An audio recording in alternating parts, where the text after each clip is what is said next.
Io direi che questo incontro ovviamente non è un incontro di iscritti a questa sezione, perché ognuno di noi viene da presenze diverse in partito.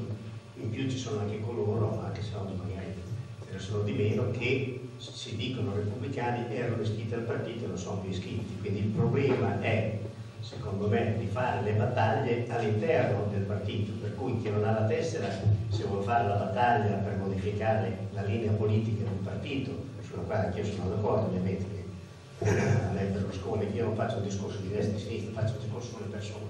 Certi personaggi lasciamo stare perché abbiamo questo su Facebook, ma assolutamente non sono in linea con i miei principi, che credo di avere così succhiato, non dico con latte materno, ma in tutta la mia vita fino adesso.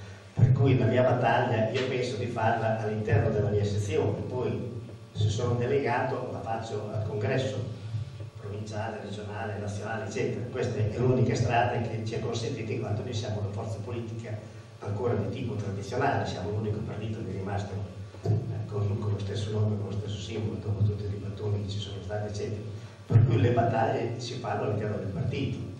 La cosa che noi possiamo fare invece dall'esterno, nel senso che qui non siamo in un congresso, siamo in un incontro tra amici, dall'esterno, anche da questi pulpiti, diciamo così, è quella di chiedere al Partito Nazionale di dare la possibilità a tutti coloro che si riconoscono nel Partito Repubblicano di iscriversi, perché a me risulta che in alcune città, in alcune zone, addirittura se uno è in puzza di eresia, gli viene anche rifiutata la possibilità di iscriversi. Ecco, allora questo è un sistema di tipo monarchico, diciamo così, che per il periodo di Berlusconi può andare bene, ma per il periodo di Berlusconi assolutamente. Io mi sento dire in questo caso che assolutamente non va bene, quindi un invito agli attuali organi del partito di fare le cose più seriamente, cose che io ho sempre contestato dall'interno, ho fatto in tutte le sedi a livello regionale, nazionale, di sezione, eccetera. Mi sembra che questa sia una battaglia che possiamo sicuramente fare.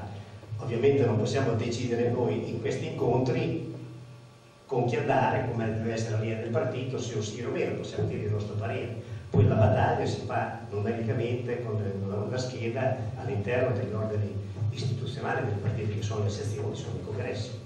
Più di così non so che dire, insomma, anche se l'amico non si è iscritto al partito, non lo vogliono nel partito, come fa a decidere che linea il Partito Repubblicano deve prendere a livello nazionale o anche a livello territoriale? Su questo bisogna che siamo chiari, siamo convinti su queste cose qui. Per parlare. Sì.